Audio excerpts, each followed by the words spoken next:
और बिरह के आग में जरत बानी और गिरेला नयनवा से लोर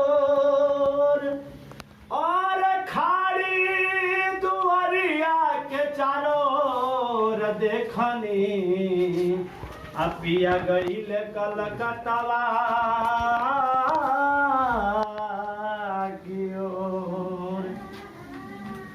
कि भेजल करी पतिया घरवा और भेजल करी पतिया घरवा और भेजल करी पतिया एहो कलकतिया बालम कि भेजल करी पतिया घरवा और भेजल करी पतिया एहो कलकतिया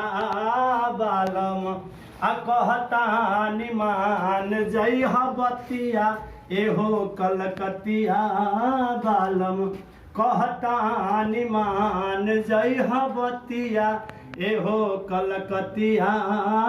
बालम। आगे वो पत्नी कहतरी अरे राति में न घूमे जइहा अलगा बनैहा खैहा राति में न घूमे जइहा अलगा बनैहा खैहा राति में न घूमे राति में न घूमे राति में न घूमे राति में न घूमे जइहा अलगा बनैहा खैहा सुनीला की जादू डाले और सुनीला की जादू डाले और वरतिया हो कलकतिया बालम